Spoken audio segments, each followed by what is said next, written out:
So what keeps me going every day is actually how I see the impact of climate change on people's livelihood. And what drives me to continue to wake up in the morning and continue doing my job is that I see a lot of partnership that is being built and strengthened over the years. I also see implementation of the work that we do. So it's quite interesting when you do research, but when you see those ideas that you've put in paper being implemented at a certain point, that's quite exciting, and it encourages me on a daily basis.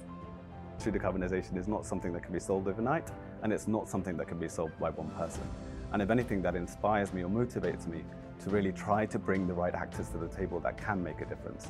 And that means that a little effort from me could have, spillover effects that last, hopefully for decades to come, in a good way. What motivates me to keep working in this space is good colleagues and good partners, and people who bring forth a good story. Well, I hope it goes without saying that we are motivated by a desire to see positive impact from our research. And I think that what keeps me going is also my intellectual curiosity that drives me to understand the several complex environmental problems and connecting that through discipline. These are really complex challenges that we face, and they're really interesting puzzles to try and understand every day.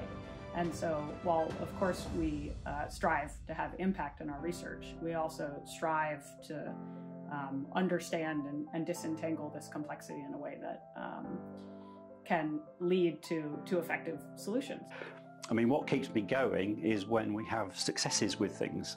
So, I mean, the things that have been highlights, if you like, of my career have been working on a particular street in Nairobi and making plans with the community for how they'd like to see that transformed, but then being very lucky of working with UN Habitat and also the mayor of Nairobi, who actually wanted to implement it and actually building that street. We've done that in a number of locations, and that's what really inspires me, is when you see physical change on the ground that can benefit people's living day-to-day lives and make things safer and better for them.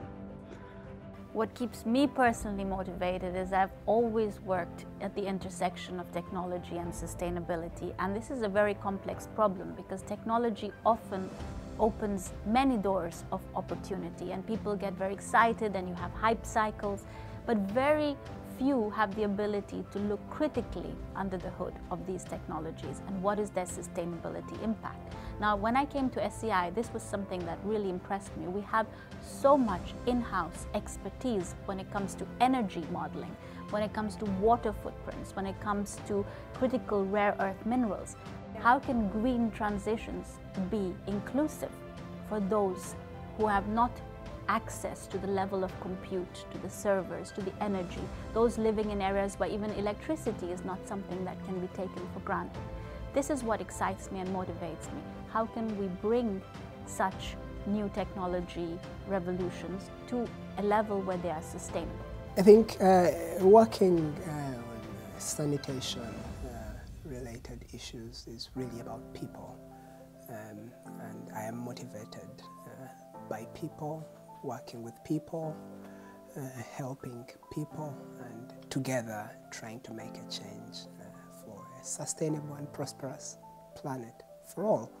I would say if our research are able to get done and continue to be done, perhaps we can reimagine a city that is a shared vision for everyone in the cities and for also future generations and all life forms, not just humans.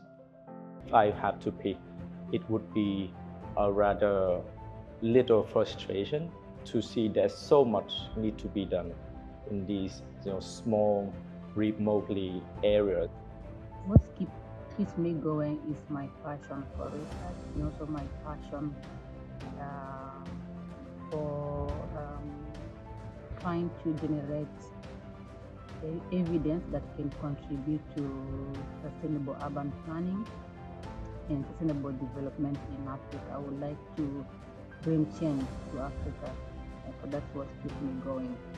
But there are other benefits that are more relevant for local contexts, such as local communities, indigenous peoples that have been marginalized for decades.